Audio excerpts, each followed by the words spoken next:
Ever get this, like, uneasy feeling when you read something and it's like, hold on, is this how it starts? Oh, I know that feeling.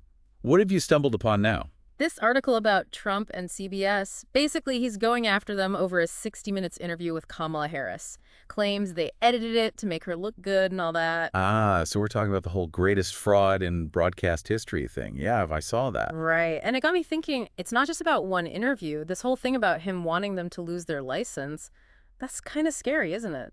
It definitely brings up some important questions about free speech and, the power dynamics between government and the media. We should dive into this. For sure. So, to give everyone the rundown, this article zeroes in on Trump's reaction to this 60 Minutes piece, right? He goes on this whole rant saying CBS twisted the interview to make Harris look good, even calling it, and I quote, the greatest fraud in broadcast history. He even demanded that they lose their broadcasting license. And here's the kicker. It's not even a one-off. Remember what happened after the Trump-Harris debate on ABC? He said the same thing, wanted them to yank their license too. Exactly. This pattern, this targeting of broadcast licenses, that's what makes this situation worth a closer look. It's like he's trying to use this threat, this idea that he can get their license revoked, to basically silence these networks, to stop them from putting anything on the air that he doesn't like or agree with. You hit the nail on the head. And that's where the FCC comes into play. The Federal Communications Commission, right. They're the ones who grant these broadcast licenses in the first place. Yep, and they're the ones with the authority to revoke them. So how does that actually work? I mean, what would actually put a station's license at risk? Good question. The FCC grants licenses based on this idea of serving the public interest, which is pretty broad, honestly. Okay, so what does public interest actually mean when we're talking about broadcasting?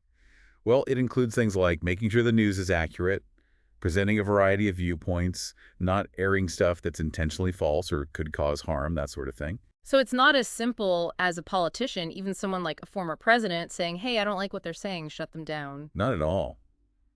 The First Amendment puts some pretty big limits on what the FCC can actually censor. And Jessica Rosenworcel, the current FCC chairwoman, she made it clear that the FCC would never just revoke a license because a politician throws a fit over the content. That's good to know. It sounds like she was pretty firm in putting a stop to Trump's demands. Totally. She basically shut it down. Yeah. But she went even further than that, which is important. How so? She didn't just address Trump's comments specifically.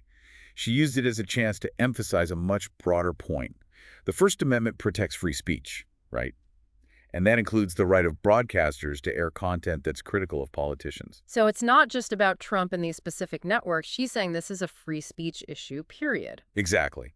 And to drive that point home, she even brought up those threats from Florida's health department. Do you remember that? Vaguely. Remind me. They were threatening to go after stations that aired a certain ad about abortion rights. Oh, yeah. Right. So she's connecting these situations, saying it's part of this bigger pattern of government trying to pressure media outlets. Exactly. It's about the bigger picture, the principle at stake. It makes you think, what would the real world impact be if a network actually did lose its license? Like, what happens then? Well, they're basically silenced, off the air, gone. All those people who rely on them for information, left in the dark. And it's not just about the viewers who lose that specific channel. It creates this chilling effect, right? Like other stations see that and think, whoa, if they can get shut down for that, we better be careful too. Exactly. Hmm. It can have a ripple effect, making everyone more hesitant, more afraid to speak out or air something controversial. This whole deep dive has really been eye-opening. It makes you realize how important the FCC's role is. Like, they're a safeguard for free speech.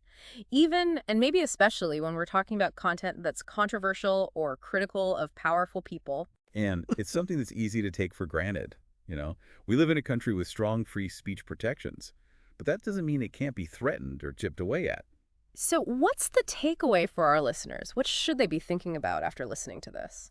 I think the next time you come across a news segment or an opinion piece, especially if it's something controversial, take a moment. Hmm. Don't just consume the information. Think about the system it exists within. Who benefits if that voice is silenced? And what can we do as individuals and as a society to make sure that we're hearing a diversity of viewpoints? Those are the questions we should be asking ourselves. Great point. It's a conversation that we can't afford to ignore.